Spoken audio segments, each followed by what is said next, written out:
Hi guys, I welcome you all to Learn with Diamond Tour and I hope that you all are well and having a good preparation going on. So as you know that recently we started chapter 11 business studies class 12 consumer protection. उसके अंदर हम लोग पहले theory कर रहे हैं, तो this is the next video which is related to chapter 12 consumer protection. ठीक है, इससे पहले की वीडियो में हमने कंसेप्ट समझा था और उसकी इंपॉर्टेंस पढ़े थे और now it's time to go for the role of consumer organization and NGOs in protecting consumers interest. ठीक है ना, तो अभी हम आज की वीडियो में यही पढ़ेंगे एंड गाइज जो भी आपको डाउट है उसके लिए आप नीचे कमेंट कर सकते हैं. मैं उसके लिए ज़रूर वीडियो बनाऊंगी, मतलब सो दैट आपकी क्वेरी जल्दी जल्दी सॉल्व हो जाए. राइट तो अगर लास्ट वीडियो में याद होगा तो हमने पढ़ा था कंज्यूमर ऑर्गेनाइजेशन में बहुत बोल रही थी कंज्यूमर ऑर्गेनाइजेशन मतलब बतानी पड़ेगी या है, तो अब उसका बाद उसके बारे में पढ़ेंगे कि अगर वो है तो उसका रोल क्या है, उसकी क्या भूमिका है कंज्यूमर को प्रोटेक्ट करने के लिए. राइट और एनजीओ कुछ हमारे नॉन गवर्नमेंट ऑर्गेनाइजेशंस भी खुल रखी हैं जो कंज्यूमर को प्रोटेक्ट करती हैं, तो उन्हीं के बारे में आज पढ़ेंगे. राइट तो इसमें क्या लिखा हुआ है इन इंडिया. और अगर एक बात बताइए, अगर आपको कोई कंज्यूमर ऑर्गेनाइजेशन का नाम पता है तो आप मुझे कमेंट करके बताइएगा, या फिर आप किसी एनजीओ से जुड़े हैं जो कंज्यूमर प्रोटेक्शन के लिए काम करती है तो आप उसके लिए भी कमेंट कीजिएगा. ठीक है ना, लेट्स सी कि कितने लोग कितना अच्छा काम कर रहे हैं. और अगर आपके कोई नोन में हो जो किसी एनजीओ से जुड़ा है, या आप किसी एनजीओ के बारे में जानते हैं जो कि क्या कर रहा है कंज्यूमर प्रोटेक्शन के लिए काम कर रहा है, तो आप उसके लिए बस एक काम करिएगा, कमेंट करिएगा नीचे. Right in India several consumer organization and non-government organization has been set up for the protection and the promotion of the consumers interest. Non-government organization are non-profit organization which aim at promoting the welfare of the people. They have a constitution of their own and are free from the government interference. The consumer organization and NGOs perform several functions for the protection and the promotion of the consumer interest. वो बोल रहे हैं कि जो non NGOs होते हैं वो non profitable, मतलब उनका मेन मकसद होता ही नहीं कि मैं प्रॉफिट कमाना. उनका सिर्फ ये काम है कि सोशल वर्क करना है, लोगों को बेनिफिट पहुंचाना है, बस ये काम होता है.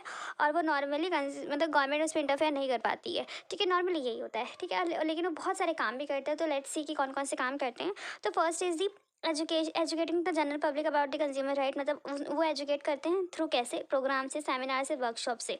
ठीक है ना, and publishing periodicals and other publication to impart knowledge about the consumer problem. Yes, बहुत सारे पीरियडिकल्स या फिर मैगजीन्स आपने देखा होगा जो कंज्यूमर से रिलेटेड होते हैं, लेकिन वही है वो लीगल फॉर्म में होता है, मतलब लॉ के फॉर्म में होता है, और कौन पढ़े उसको. राइट तो इसमें कोई बहुत बड़ा तीर नहीं मारना.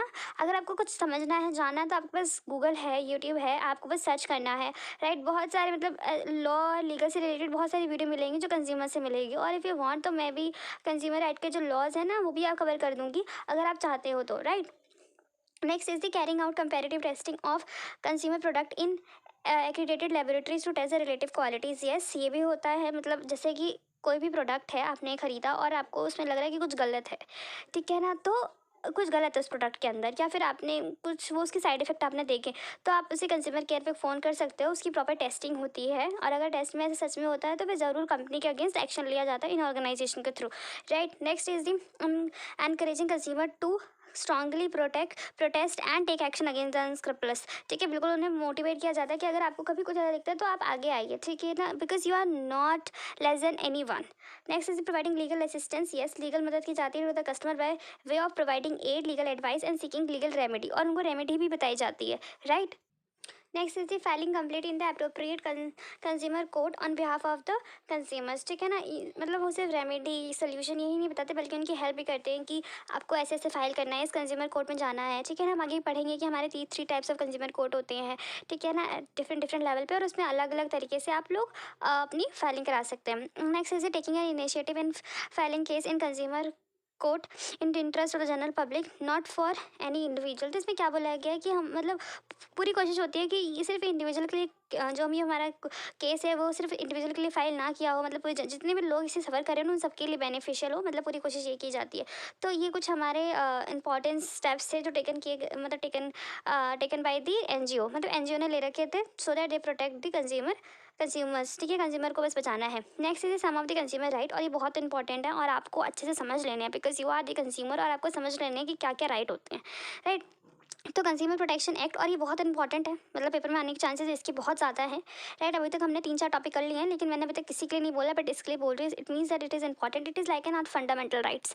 ठीक है, दो वी डोंट नो. ठीक है ना, हाँ बहुत लोगों को नहीं पता. हाँ इसमें कोई सरप्राइज होने वाली बात नहीं है, बहुत लोगों को नहीं पता, बहुत लोगों को पता है but we are not able to avail it. ठीक है, बिकॉज ऑफ लीगलिटीज़ हमें बहुत सारे लीगल फुलफिल करने होते हैं all that.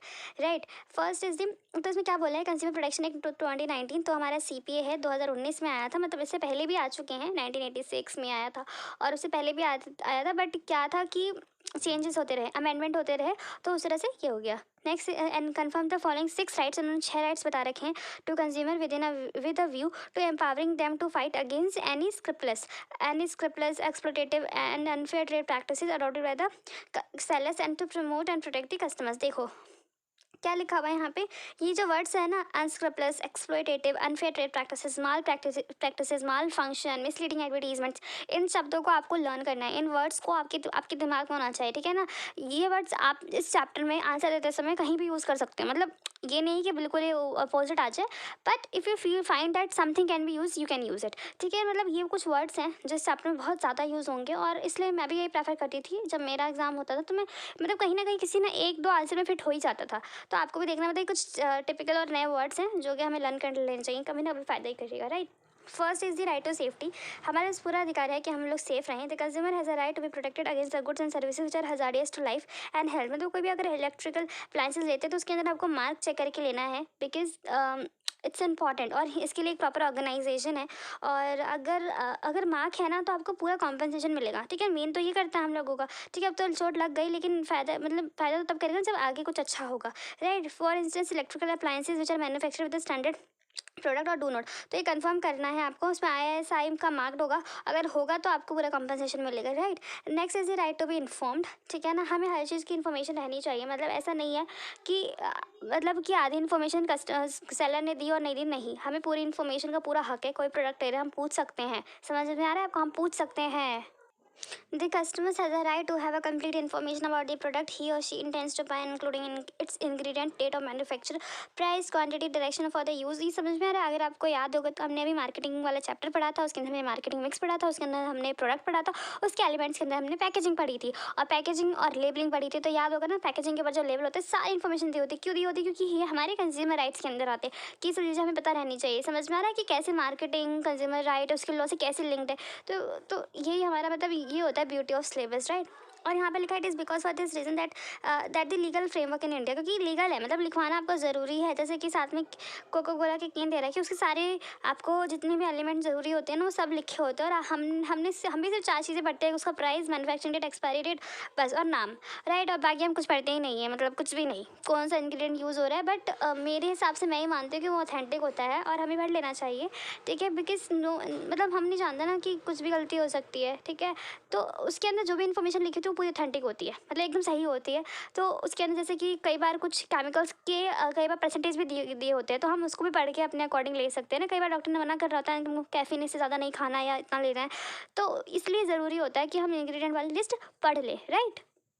Next is the right to be assured, the customer has the freedom to access variety of the product at a competitive price. बिल्कुल, उसके पास पूरा अधिकार है कि वो देख सकता है, मतलब पूरा फ्रीडम है कि वो जितने भी कॉम्पिटेटिव प्राइस पे ना, मतलब वैरायटी चेक कर सकता है, देख लेगा कि हैज़ अ राइट टू ऐसे तो वैरायटी ऑफ द, कि कितने, मतलब कितने भी प्रोडक्ट को देख सकता है, निकलवा सकता है, ले ना ले वो उसकी मर्जी होती है, ठीक है। And it applies that the marketers should offer a wide variety of the product in terms of the quality, brand, price. मतलब ये मतलब मार्केटर का रहता है कि कस्टमर का जो भी हमारा मार्केटर वो ढंग की चीज़ें दिखाए, क्वालिटी वाइज दिखाए, ब्रांड प्राइस, ये सब कुछ दिखाए, right. Next is the right to be heard, उसके इस पूरा हक है कि वो मतलब उसकी सुनवाई हो, मतलब जो भी उसका कंसर्न है वो किसी के थ्रू सुना जाए, right. The customer has a right to file a complaint to be heard in case of dissatisfaction with the good और the service. It is because for this reason that many enlightened business firm has set up their own customer service and grievance cells to redress the problem, but do you think it is actually happen? मतलब जितने, क्या आपने मतलब कभी देखा है कि कभी देखा इंश्योरेंस क्लेम अगर हमें ना मिलता हो तो कोई फीडबैक वाला है बैठा हुआ, फ़ोन ही नहीं पिक करते, ठीक है ना। तो उसके लिए क्या किया जाए, उसके लिए मतलब हम लोगों को दोबारा वही चक्कर लगाने पड़ेंगे, है ना। कोर्ट में फाइल कराओ, फिर 2-4 हज़ार रुपये ब्राइब अपने उसको दो, जो भी हमारा एडवोकेट होगा, फिर 2-400 सामने वाले को दो, फिर इस सब झंझट से हट के कस्टमर ये सोचेगा चलो दो भाई, इतना पैसा इसमें लग जाएगा, मेहनत अलग से जाएगी, टाइम अलग से जाएगा, इससे दूसरा प्रोडक्ट ही खरीद लेते हैं ना। क्योंकि बहुत सिंपल सी बात है कि जो भी हमारे बिजनेस ने बना रखे हैं फीडबैक के लिए अपने, एक तो उनमें नंबर नहीं लगता, दूसरा कोई रिस्पॉन्स देने के लिए नहीं है, और ना दो तो पहुंच जाओ जी कंज्यूमर कोर्ट, ठीक है। और वहाँ पे भाई करोड़ों अरबों में के अंदर केसेस पेंडिंग है, ठीक है। तो ये अच्छा है ना, मतलब रास्ता तो बता दिया, बट वो नहीं पता डेस्टिनेशन में पहुँचोगे कि नहीं पहुँचोगे। बट ठीक है, मतलब ये हाँ चलो एटलीस्ट है कि इतना सोचा तो सही, बिकॉज हम लोग एक इमर्जिंग इकॉनमी है, may be in future some time will reach that point. Next is the right to seek redressal. Yes, पूरा हक होता है कि हमें हमारी सिंपैथी मिले, हमें हमारा कॉम्पनसेशन मिले। Has a right to get relief against the unfair trade practices और रिस्ट्रिक्टेड ट्रेड प्रैक्टिसेस और unscrupulous exploitation in case of the product और the services fell short of his expectation. ठीक है ना। The consumer act protection act CPA 2019 provide for the redressal to the customer including removal of defect in the, मतलब अगर कोई मतलब वो बताता है कि अगर कोई दिक्कत है, मतलब डिफेक्ट है, तो उसको हटाना पड़ेगा, रिप्लेसमेंट भी है इसके अंदर, एंड कंपनसेशन भी देना पड़ेगा। तो ये 3 चीज़ें हैं, ये आपको लर्न करनी है, बिकॉज ये 3 ऐसे दे रखा है ना, तो ये आपको अलग से क्वेश्चन इंडिविजुअल भी आ जाएगा कि what all are the redressals given to the customer according to CPA 2019, right. Next is the right to consumer education. Yes, consumer का मतलब कंज्यूमर की नॉलेज कंज्यूमर को होनी चाहिए। ठीक है। Has a right to acquire knowledge and to be well informed throughout the life. He should be well aware about his right relief available to him in case of the product और service. ठीक है। उसको proper एक right होना चाहिए, मतलब उसको पता रहना चाहिए कि वो क्या क्या कर सकता है, और उसके अंदर बहुत शक्ति है। ठीक है। कंज्यूमर एक साथ हो जाए ना, तो दे कैन डू वंडर्स। मतलब कंपनी को तो मतलब मैं बता रही हूँ, दिन में तारे दिखा सकती है। ठीक है। सो यू गाइज, आज आपको पता लग गया होगा कि आप एक कस्टमर्स हैं, और बिकॉज आपने 12th कर लिया और उसके अंदर हमने कंज्यूमर प्रोटेक्शन पढ़ लिया है, तो आइंदा अगर आप कोई सामान लेते हैं तो आप बिल्कुल एकदम चौड़ के जाइए और सामान लीजिए, और क्वालिटी वाला सामान लीजिए। और आपको कोई मिस हैपनिंग लग रही है तो बिल्कुल एक्शन ले लीजिए। अब तो हमें एजुकेशन, मतलब अब तो हमें इन्फॉर्मेशन भी आ गई है, right. So this is all about today's video. I hope you like the video and I feel that it adds some value to your education as well. So if you have any doubt, do comment below and do like, share, subscribe. I'm very thankful to you. Bye bye guys, take care.